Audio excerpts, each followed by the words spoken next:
بسم اللہ الرحمن الرحیم۔ نائمہ کی ماں سارا دن دھوپ اور گرمی میں جب کام کر کے شام کو گھر لوٹی تھی تو یہ دیکھ کر اس کا دماغ خراب ہو گیا کہ چولہا اب تک ٹھنڈا پڑا ہوا تھا اور ہانڈی خالی تھی۔ اس نے اپنی 12 سالہ بیٹی نائمہ کو آواز دی اور غصے سے بولا کہ تو نے کچھ پکایا کیوں نہیں؟ ہانڈی اب تک خالی کیوں پڑی ہے؟ تیرا باپ لوٹنے والا ہوگا، تجھے کوئی ہوش کیوں نہیں رہتا؟ پھر لگ گئی ہوگی کھیل کود میں۔ اس نے چادر اتار کر ایک طرف پھینکی اور خالی برتنوں کو دیکھتی ہوئی چھوٹے سے کمرے میں پہنچی تو ایک دم چھٹک کر رک گئی، کیونکہ نائمہ چارپائی پر اوندھے منہ پڑی تھی۔ اس نے جلدی سے آگے بڑھ کر نائمہ کو سیدھا کیا تو اس کا ہاتھ نائمہ کی گردن پر لگا۔ وہ شدید بخار میں تپ رہی تھی، نہ جانے کب سے وہ ایسے ہی بے سدھ پڑی تھی۔ راشدہ نے جلدی سے پانی کا گلاس اٹھا کر نائمہ کے منہ پر چند پانی کے چھینٹے مارے اور اسے ہوش دلایا۔ ہوش میں آتے ہی نائمہ گھبرا کر جہاں وہاں دیکھنے لگی، پھر وہ اپنی ماں کے گلے لگ گئی۔ نائمہ کی ماں کو سمجھ نہیں آ رہا تھا کہ اسے اچانک سے کیا ہو گیا ہے۔ وہ پوچھنے لگی، تجھے کب سے بخار چڑھا ہے؟ سکول گئی تھی یا نہیں؟ ہانڈی بھی نہیں پکائی ہے؟ اگر طبیعت زیادہ خراب تھی تو کسی طرح مجھے بلوا لیتی، میں گھر لوٹ آتی۔ وہ بولتی جا رہی تھی لیکن اس کی بیٹی ہوش و حواس سے بے گانہ لگ رہی تھی۔ وہ ہر بات کے جواب میں بس ٹکٹکی باندھ کر اپنی ماں کو دیکھ رہی تھی۔ اس نے کس کر اپنی ماں کو پکڑ رکھا تھا۔ نائمہ کی ماں پوچھنے لگی، کیا ہوا ہے تجھے؟ کیوں ڈر رہی ہے؟ میں تیرے پاس ہی تو بیٹھی ہوں، چل لیٹ جا، ابھی دوائی کا انتظام کرتی ہوں۔ نائمہ وہاں لیٹ تو گئی لیکن اس نے اپنی ماں کا ہاتھ نہ چھوڑا، کہنے لگی، اماں میرے پاس ہی بیٹھی رہو، دور نہ جانا، میں تمہارے بغیر مر جاؤں گی۔ یہ کہہ کر وہ اپنی ماں کے سینے سے لگ کر پھوٹ پھوٹ کر رونے لگی۔ نائمہ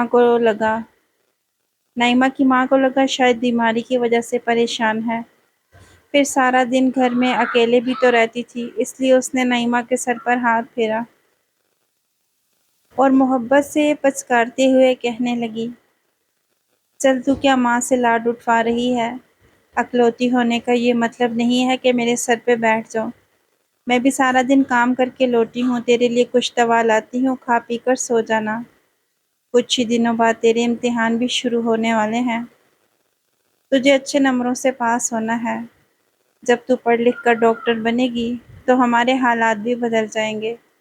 یہ کہہ کر نائمہ کی ماں نے مسکراتے ہوئے اس کے ماتھے کو چوما اور پھر ٹھنڈے پانی کی پٹیاں لینے کے لیے چلی گئی، اور نائمہ نے آنکھوں میں آتے آنسو پونجھ لیے۔ وہ ماں کو کیا بتاتی کہ اس کا ہر خواب مٹی میں مل گیا تھا، بلکہ وہ تو خود مٹی کا ڈھیر بن گئی تھی۔ تھوڑی دیر بعد نائمہ کی ماں اس کے ماتھے پہ پٹیاں رکھ رہی تھی۔ نائمہ آنکھیں بند کر کے لیٹی تھی جبکہ آنسو مستقل اس کی آنکھوں سے بہہ رہے تھے۔ نائمہ کی ماں سمجھ رہی تھی کہ یہ آنسو بخار کی وجہ سے ہیں، لیکن در حقیقت یہ آنسو نائمہ کی بربادی کے آنسو تھے۔ تھوڑی دیر کے بعد نائمہ کے ابا کی چنگاڑتی ہوئی آواز باہر سے سنائی دی تو نائمہ کا دل اچھل کر حلق میں آ گیا۔ اس کا باپ ہمیشہ کی طرح بہت غصے کی حالت میں گھر میں داخل ہوا تھا اور آتے ہی وہ چیخنا چلانا شروع ہو گیا تھا۔ نائمہ کی ماں اسے چھوڑ کر جلدی سے باہر دوڑی تو اس کا باپ کہنے لگا، تم ماں بیٹی کمرے میں آرام کرتے رہو اور میں سارا دن دھوپ میں جلتا ہوں، چلو کھانا لگاؤ، مجھے بھوک لگ رہی ہے۔ کھانا پوری طرح تیار نہیں تھا کیونکہ پکانے کی ذمہ داری نائمہ کی تھی اور آج اس نے کچھ پکایا ہی نہیں تھا۔ تھوڑی دیر پہلے ہی نائمہ کی ماں نے ہانڈی چڑھائی تھی۔ اس نے کچھ دیر کی مہلت مانگی تو اس کے باپ نے اس کی ماں کو مارنا شروع کر دیا اور اس کی ماں کی چیخوں کی آواز نائمہ کو کمرے تک سنائی دے رہی تھی۔ اس کا دل کسی چڑیا کی طرح مزید سہم گیا۔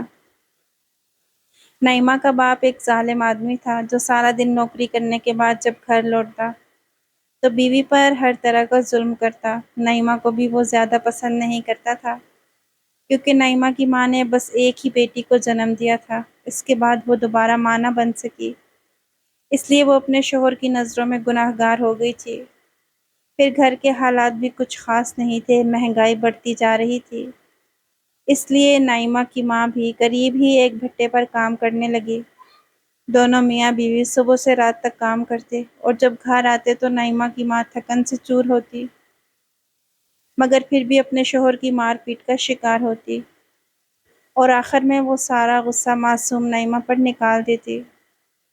جبکہ بہت کم عمری میں ہی نعیمہ گھر کی تمام ذمہ داریاں سنبھال چکی تھی۔ کھانا پکانے سے لے کر صفائی تک سب کام نعیمہ خود ہی کیا کرتی تھی، لیکن آج اس کی ہمت نہیں تھی، اس لیے وہ کھانا نہیں بنا سکی تھی۔ وہ تو اپنے اندر ہی ایک جنگ لڑ رہی تھی۔ اس کے اپنے اندر ایسی آگ لگی تھی کہ نہ وہ چولہے میں جل سکتی تھی۔ اس کی ماں مار پیٹ برداشت کرنے کے بعد اس کے باپ کو کھانا دے کر اس کے پاس آئی تھی۔ ماں کے چہرے پر پڑے سرخ نشانات دیکھ کر نعیمہ زور زور سے رونے لگی، تو اس کی ماں نے اسے سینے سے لگا لیا، لیکن نعیمہ کا دکھ کم نہیں ہو رہا تھا۔ وہ ماں سے معافی مانگنے لگی کہ آج وہ کھانا وقت پر نہ بنا سکی۔ نعیمہ کی ماں اس کی حالت سے واقف تھی۔ اس نے اپنی بیٹی کو سینے سے لگا لیا۔ ایک بیٹی ہی تو تھی جو اس کی زندگی کا کل اثاثہ تھی، جس کی وجہ سے وہ اپنے شوہر کی مار برداشت کر رہی تھی۔ وہ سب نعیمہ کی وجہ سے تھا، تاکہ نعیمہ کا مستقبل محفوظ رہے اور اس کے سر سے باپ کی چھت نہ چھنے۔ اگر نعیمہ کا ساتھ نہ ہوتا تو وہ کب کا اپنے درندے جیسے شوہر کو چھوڑ کر چلی جاتی، جو ہر چھوٹی سی چھوٹی بات پر اسے مار پیٹ کرتا تھا۔ نعیمہ کی ماں نے اسے دوائی دے دی تھی، اور کچھ ہی دیر کے بعد دواؤں کی وجہ سے نعیمہ کو نیند آ گئی۔ اس کی ماں بھی اس کے پاس ہی لیٹ گئی، رات بھر اس کا بخار چیک کرتی رہی، کبھی ٹھنڈے پانی کی پٹیاں رکھتی تو کبھی اس کی صحت کے لیے دعا مانگتی۔ زندگی ایک بہت مشکل راستے پر چل رہی تھی۔ سارا دن بھٹے کی گرمیوں میں جلنے کے بعد رات کو شوہر سے مار کھانا، اور پھر اپنی بیٹی کی ڈری سہمی حالت دیکھنا اس کے لیے بہت مشکل ہو رہا تھا۔ کاش کہ وہ اور بچوں کی ماں بن جاتی، یا پھر ایک بیٹے کو ہی جنم دے دیتی، تو آج اس کا شوہر اس پر یوں ظلم نہ کرتا۔ وہ خدا سے فریاد کرنے لگی کہ کوئی ایسا سبب بنا دے کہ اس کے شوہر کا دل نرم ہو جائے، کیونکہ وہ نہیں جانتی تھی کہ ابھی تو اسے آزمائشوں کا ایک بہت طویل سفر پار کرنا ہے۔ اگلی صبح نعیمہ بخار میں تپ رہی تھی، اس لیے نعیمہ کی ماں نے اسے اسکول جانے سے منع کر دیا۔ البتہ اس کا خود بھٹے پہ جانا ضروری تھا، اس لیے نعیمہ کو دوائیں دے کر آرام کرنے کا مشورہ دیتی۔ وہ فجر کے بعد ہی بھٹے کے لیے چلی گئی اور نعیمہ کو گھر چھوڑ گئی، لیکن جب دوپہر کے وقت فرصت نکال کر بس تھوڑی دیر کے لیے نعیمہ کو دیکھنے گھر پہنچی تو حیران رہ گئی۔ نعیمہ گھر پر نہیں تھی۔ وہ پریشانی کے عالم میں آس پڑوس میں پوچھنے لگی کہ نعیمہ کہاں ہے، لیکن کسی کو کچھ بھی معلوم نہیں تھا۔ اس سے پہلے کہ وہ نعیمہ کے نام کا ہنگامہ کرتی، اس نے نعیمہ کو اسکول سے لوٹتے دیکھا۔ وہ یونیفارم میں تھی، بستہ اس کے کندھوں پر لگا ہوا تھا اور بالکل مریل حالت میں چلتی ہوئی آ رہی تھی۔ اس کے چہرے کی سرخی بتا رہی تھی کہ وہ اب بھی بخار میں ہے۔ یہ دیکھ کر راشدہ نے خوب غصہ کیا، اس کے کندھے سے بیگ چھین کر ایک طرف رکھا اور اس سے کہنے لگی، جب میں نے تجھے منع کیا تھا کہ اسکول نہیں جانا تو پھر تو اسکول کیوں گئی؟ تجھے گھر میں سکون کیوں نہیں آتا؟ وہ اپنی ماں کو کیا بتاتی کہ اس کے لیے اسکول جانا اب کس قدر ضروری تھا۔ اس نے یہی کہا کہ اماں میرے امتحان ہونے والے ہیں اور ٹیچر نے چھٹی سے منع کیا تھا۔ نعیمہ کی ماں نے اپنا سر پکڑ لیا، پھر اسے زبردستی پکڑ کر لٹایا اور اسے کھانا کھلا کر دوا کھلانے لگی۔ دوا کھا کر نعیمہ کی آنکھیں خود بخود بند ہو گئیں اور راشدہ کو مجبوراً دوبارہ بھٹے پہ جانا پڑا، لیکن اب کی بار وہ سختی سے کہہ کر گئی تھی کہ نعیمہ شام سے پہلے تک اپنے بستر سے نہیں اٹھے گی۔ نعیمہ نے بھی وعدہ کر لیا تھا۔ وہ تو خود بخار کی وجہ سے بالکل ٹوٹ کر رہ گئی تھی، اور جو زخم اس سے ملا تھا اس کے بعد تو اس کی ہمت پوری طرح جواب دے گئی تھی۔ البتہ اسکول جانا اس کی مجبوری تھی۔ وہ شام تک بستر پر پڑی رہی۔ شام کو اس کی ماں جتنی جلدی لوٹ آئی گھر کا سارا کام کاج بھی اس نے خود ہی کیا۔ اسی طرح سے 2 4 دن گزر گئے۔ نعیمہ سارا وقت آرام کرتی لیکن اسکول کے وقت وہ اپنی ماں کی مرضی کے بغیر اسکول چلی جاتی۔ راشدہ نے کئی بار اسے روکنا چاہا لیکن نہ جانے کیا بات تھی کہ وہ چھٹی کرنے کو بالکل بھی راضی نہیں تھی۔ ٹیسٹ کا کہہ کر وہ بار بار اسکول جاتی۔ راشدہ نے بھی تنگ آ کر اسے کچھ نہ کہا۔ وہ بھی یہی چاہتی تھی کہ اس کی بیٹی پڑھ لکھ کر ڈاکٹر بن جائے، اس لیے وہ اسے زیادہ نہیں روکتی تھی۔ 3 4 دن کے بعد نعیمہ کا بخار بھی اتر گیا اور اسکول میں گرمیوں کی چھٹیاں بھی ہو گئیں۔ گھر کا کام کاج اس نے سنبھال لیا۔ اس کی ماں ابھی تک بھٹے پر ہی کام کر رہی تھی۔ نعیمہ کا باپ بھی کسی ٹھیکیدار کے پاس ملازمت کرتا تھا۔ وہ دونوں ہی صبح کے وقت جاتے اور شام کو گھر لوٹتے، کبھی رات کو لوٹتے۔ ایسے ہی مہینہ ڈیڑھ گزرا، پھر ایک دن نعیمہ کی طبیعت اتنی بگڑی کہ جب راشدہ کام سے لوٹی تو نعیمہ کمرے کے بیچوں بیچ بے ہوش پڑی تھی۔ اسے دیکھ کر راشدہ کی حالت خراب ہو گئی۔ پچھلی بار بھی بخار میں وہ اسے ڈاکٹر کے پاس نہیں لے جا سکی تھی کیونکہ پیسوں کا کچھ مسئلہ تھا، لیکن اس بار وہ خاموش نہ بیٹھی بلکہ پڑوسن سے کچھ پیسے ادھار لے کر نعیمہ کو سیدھا قریبی ڈاکٹر کے پاس لے گئی۔ ڈاکٹر نے چیک اپ کیا، نعیمہ سے کچھ سوال جواب کیے۔ اس کے بعد نعیمہ کا الٹرا ساؤنڈ کرنے کو کہا تو راشدہ بہت زیادہ پریشان ہو گئی اور کہنے لگی الٹرا ساؤنڈ کس بات کا؟ آخر اسے ہوا کیا ہے؟ لیکن ڈاکٹر نے کچھ خاص جواب نہ دیا۔ کہنے لگی رپورٹ آئے گی تو بتاؤں گی، چھوٹا سا کلینک ہے۔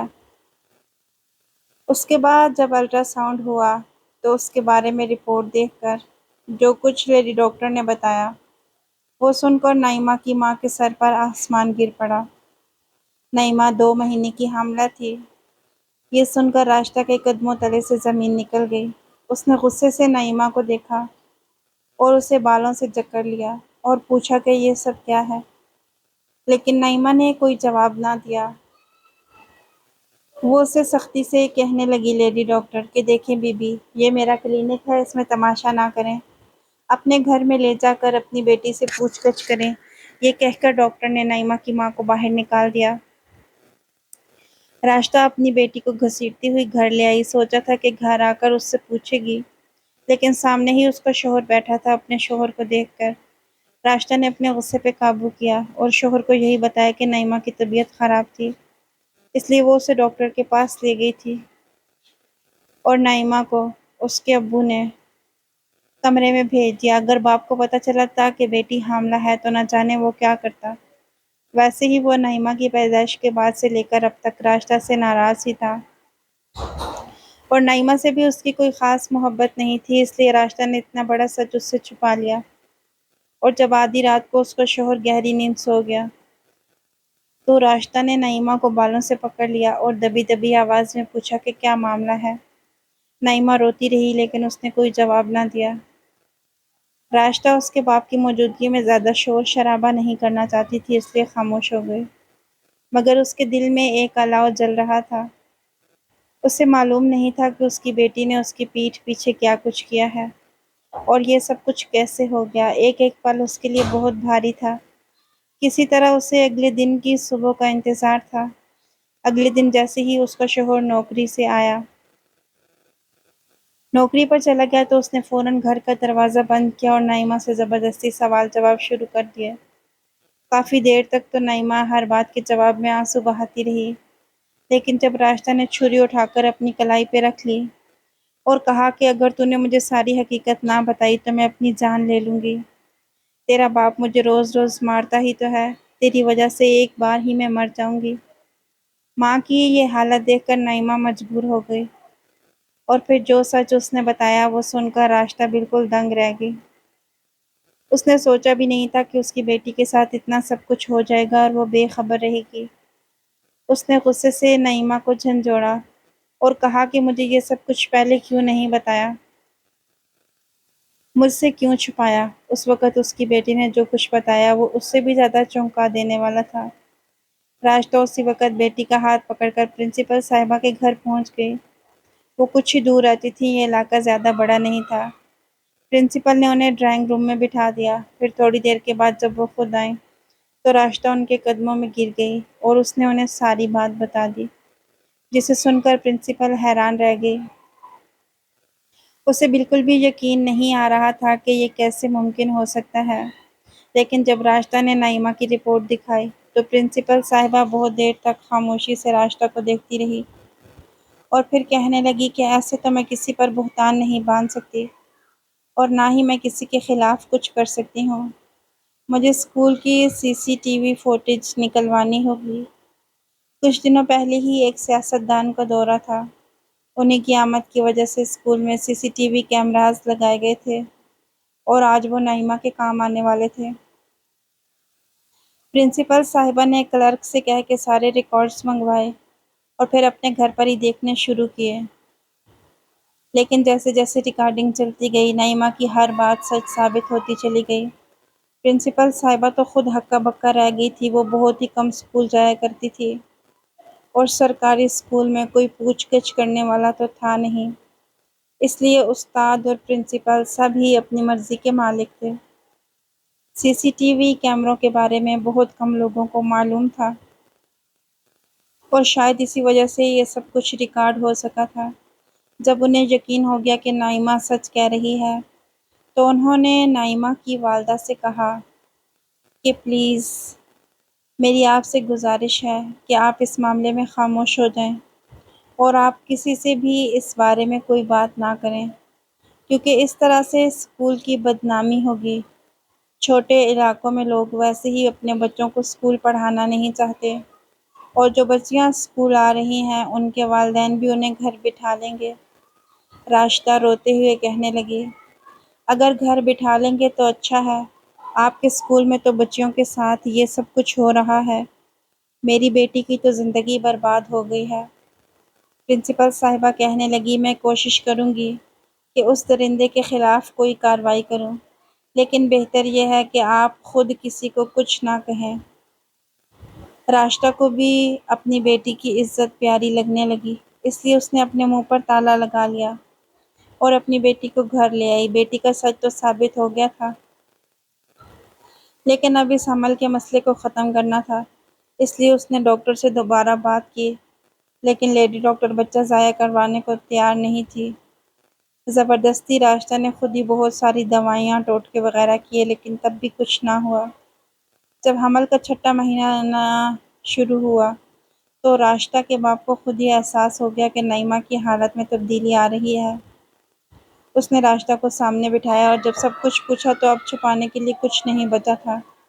راشدہ نے روتے ہوئے بتا دیا کہ نائمہ حمل سے ہے اور کسی طرح سے بھی بچہ ضائع نہیں ہو سکا اور اسکول میں نائمہ کے ساتھ زیادتی ہوئی ہے۔ یہ سننا تھا کہ راشدہ کے باپ کی آنکھوں میں آنسو آ گئے۔ وہ کہنے لگا، تم نے مجھے یہ بات پہلے کیوں نہیں بتائی کہ میری بچی کی زندگی برباد ہو گئی؟ راشدہ کہنے لگی کہ مجھے ڈر تھا کہ آپ مجھے اور اس کو بہت زیادہ ماریں گے، پیٹیں گے یا پھر چھوڑ کر چلے جائیں گے، لیکن ایسا کچھ بھی نہیں ہوا تھا۔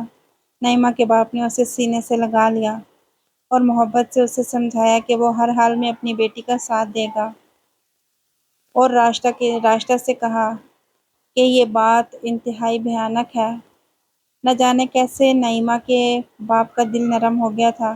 اس نے راشدہ کو تسلی دی اور کہنے لگا کہ زبردستی ایسا کچھ نہ کرو جس سے ہماری بچی کی جان کو خطرہ ہو۔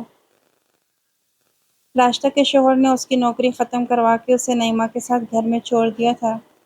نائمہ کی ہر جگہ آنے جانے پر پابندی لگا دی گئی تھی۔ اب وہ ہر وقت گھر میں ہی رہتی تھی اور سارا وقت گھر میں ہی بتایا کرتی تھی، یہاں تک کہ اس کے پاس ایک بیٹے کی پیدائش ہو گئی۔ رات کے وقت نائمہ کا باپ دائی کو بلوا کر لایا تھا اور گھر میں ہی بچہ پیدا ہو گیا تھا۔ بیٹے کی پیدائش ہوئی تھی اور راشدہ نے اپنے بیٹے کو سینے سے لگا کر رکھا تھا کیونکہ وہ ان کی بیٹی کی ہی اولاد تھا۔ پھر نائمہ کے باپ نے ایسی بات کہی جسے سن کر راشدہ حیران رہ گئی۔ وہ کہنے لگا کہ ہمارے گھر بیٹا نہیں تھا، میں ہر وقت خدا سے بیٹے کی دعا مانگتا تھا، شاید اس طرح ہمارے نصیب میں بیٹا لکھا تھا۔ یہ نعیمہ کا نہیں، میرا اور تمہارا بچہ ہے۔ دنیا یہی جانے گی کہ یہ نعیمہ کا بھائی ہے۔ ویسے بھی سب کو پتہ ہے کہ تم نوکری چھوڑ چکی ہے، اور میں سب کو یہی بتاؤں گا کہ حمل کی وجہ سے ہی تم نے نوکری چھوڑ دی تھی۔ کل ہی میں سارے محلے کو خود خبر دوں گا کہ میں پھر سے باپ بن گیا ہوں۔ نعیمہ کے باپ نے اس کے سر پر ہاتھ رکھا تھا اور اس سے کہا تھا کہ تم دوبارہ سے اپنی پڑھائی شروع کر دو۔ وہ درندہ تو اب اسکول سے جا چکا ہے جس نے نعیمہ کی عزت برباد کی تھی۔ البتہ پرنسپل صاحبہ کو ہوش آ گیا تھا اور انہوں نے اسکول میں سختی کرنا شروع کر دی تھی۔ دراصل نعیمہ کی عزت برباد کرنے والا کوئی اور نہیں بلکہ انہی کے اسکول کا ایک ٹیچر تھا۔ پرنسپل صاحبہ روزانہ اسکول نہیں جاتی تھی۔ کبھی کوئی استاد اسکول جاتا تو کبھی کوئی۔ سرکاری اسکول بس خدا واسطے چل رہا تھا۔ ایسے میں جب نعیمہ کے استاد کو تنہائی میں موقع ملا تو اس نے نعیمہ کی عزت کو پامال کر دیا اور اس کے ساتھ ہی اسے دھمکی دی کہ اگر اس نے یہ بات کسی کو بتائی تو وہ اسے جان سے مار دے گا یا پھر اس کے ماں باپ کو بے عزت کر دے گا۔ نعیمہ اس قدر معصوم اور چھوٹی تھی کہ ان سب باتوں سے ڈر گئی اور وہ بالکل خاموش ہو گئی تھی۔ لیکن جب راشدہ نے اس سے پوچھا تبھی اس نے یہ سچ بتایا اور سی سی ٹی وی فوٹیج میں بھی یہ بات ثابت ہو گئی تھی۔ نعیمہ کے باپ نے اسے بے آسرا نہ کر کے اسے تحفظ دیا تھا اور اسی وجہ سے اس کی زندگی بچ گئی تھی۔ اس واقعے کے پورے 6 سال کے بعد نعیمہ اور اس کے والد کسی کام سے شہر گئے تھے۔ گاڑی ٹریفک جام ہونے کی وجہ سے رک گئی تھی تو گاڑی کے پاس ایک پاگل سا آدمی کھڑکی کے پاس آ کر رکا تھا اور پیالہ سامنے کر کے بھیک مانگنے لگا تھا، ساتھ ہی وہ عجیب عجیب باتیں کر رہا تھا۔ نعیمہ ڈر کر اپنے باپ کے ساتھ چپک گئی تھی اور اس پاگل کو دیکھنے لگی۔ پھر اچانک ہی وہ حیران رہ گئی کیونکہ وہ شخص کوئی اور نہیں بلکہ اس کا اپنا وہی استاد تھا جس نے اس کو اس حال تک پہنچایا تھا۔ نہ جانے وہ خود کیسے اس مقام پر پہنچ گیا تھا۔ وہ ایک پاگل بھکاری بن چکا تھا۔ اسے دیکھ کر نعیمہ خوف سے تھر تھر کانپنے لگی اور اس کے ماضی کا ہر زخم تازہ ہو گیا تھا۔ اسے وہ وقت یاد تھا جب استاد نے بند کمرے میں اس کے ساتھ وہ سب کچھ کیا تھا جو بھولنا ممکن ہی نہیں تھا۔ وہ خوف زدہ نظروں سے بس اس چہرے کو دیکھ رہی تھی کہ ٹریفک ختم ہوئی اور گاڑی چل پڑی۔ نعیمہ نے پلٹ کر ایک نظر کھڑکی سے اس پاگل بھکاری پر ڈالی جو آنسو بھری نگاہوں سے نعیمہ کی طرف دیکھ رہا تھا۔ شاید وہ بھی نعیمہ کو پہچان گیا تھا۔ نعیمہ یہ نہیں جان سکی تھی کہ اس کے ساتھ کیا ہوا تھا، لیکن نعیمہ کو اتنا ضرور یقین ہو گیا تھا کہ اوپر بھی ایک انصاف کرنے والا موجود ہے جو اپنے معصوم بندوں کے ساتھ، مظلوم بندوں کے ساتھ ضرور انصاف کرتا ہے۔ لوگ یہی جانتے ہیں کہ راشدہ 2 بچوں کی ماں ہے، نعیمہ کا ایک بھائی ہے، لیکن یہ بات کوئی نہیں جانتا کہ وہ بھائی نہیں بلکہ نعیمہ کا بیٹا ہے۔ اپنے بچیوں کی آج کے دور میں خود حفاظت کرنی چاہیے، ان کے اسکولز پر نظر رکھنی چاہیے، ان سے ہر چھوٹی سی چھوٹی بات روزانہ کی بنیاد پر پوچھنی چاہیے، اور کبھی بھی اس کے ساتھ کوئی حادثہ پیش ہو جائے تو ماں باپ کو چٹان بن کر ان کا ساتھ دینا چاہیے۔ تبھی بچیاں معاشرے میں سر اٹھا کر جی سکتی ہیں۔ آپ کو آج کی ویڈیو پسند آئی ہے تو لائک اور شیئر کیجیے گا۔ مزید ویڈیو کے لیے اللہ حافظ۔